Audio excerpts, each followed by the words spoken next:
Alors, après un autre fait horrible qui s'est passé, pour vraiment, là on démarre vraiment la France Orange Mécanique.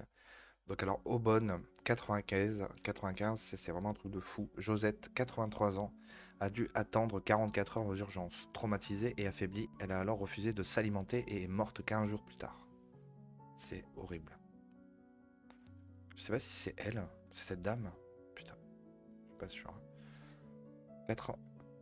44 heures de souffrance. Une enquête a été ouverte par le parquet de Pontoise sur la mort de Josette, 83 ans. Voilà, c'est pour ça que je me disais, c'est pas une photo de quand elle est plus jeune. C'est sa fille qu'on voit sur la photo. Sa fille Marie-Pierre a décidé de porter plainte contre l'hôpital Simone Veil d'Aubonne pour délaissement d'une personne hors d'état de se protéger car selon son récit, sa mère a passé 44 heures dans les couloirs de l'hôpital avant de finalement retourner à son EHPAD. C'est horrible. Ma mère, traumatisée et affaiblie, Josette a alors refusé de s'alimenter et est morte 15 jours plus tard. Elle s'est dit qu'à quoi bon vivre dans ce pays qui m'abandonne, c'est ça. Ma mère a toujours été une battante, elle allait jusqu'au bout des choses, mais ce passage a été déclencheur pour elle et je ne veux plus. Je ne veux plus, déplore Marie-Pierre au micro de BFM TV. Josette se rend à l'hôpital le 19 décembre pour des problèmes d'oxygénation, raconte sa fille. L'octogénaire arrive en début de soirée et sa fille la rejoint vers 21 h. Je l'ai trouvée dans un couloir de l'hôpital. Comme il n'y avait qu'un drap sur elle, j'ai demandé si on pouvait avoir une couverture et ils m'ont dit qu'ils n'en avaient pas, explique Marie-Pierre. Comme j'avais une doudoune, je l'ai mise sur elle pour qu'elle puisse se réchauffer un peu, poursuit-elle. Il faudra attendre 24 heures d'attente avant que l'octogénaire ne puisse voir un médecin.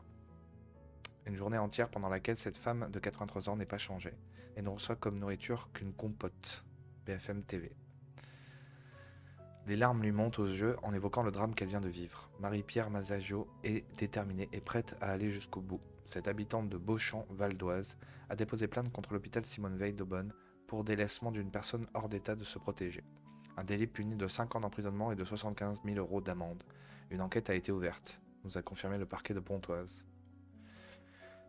Le 19 décembre dernier, Josette, sa maman, est transférée de son EHPAD de Taverny, sous perfusion et sous oxygène, aux urgences de l'hôpital, où elle arrive à 19 h. L'octogénaire, âgé de 83 ans, présente une saturation basse, une tension à 8 et une insuffisance rénale aiguë.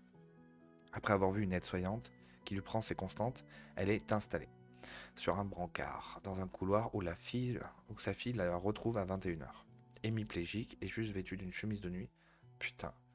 La vieille dame est seulement recouverte par un drap jetable.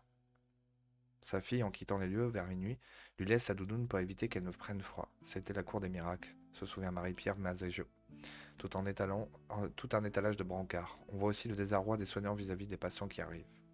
Le Parisien. Putain, mais l'histoire, elle est horrible. Ça montre la déliquescence de notre système médical, là. Waouh. Eh ben, partagez cette information, hein. N'hésitez pas à commenter, à me dire si vous avez des nouvelles en plus par rapport à ça, mais ouais, partagez, likez, enfin likez. Waouh. Dislikez. Putain, c'est un truc de fou, quoi. T'as la déliquescence du pays, quoi.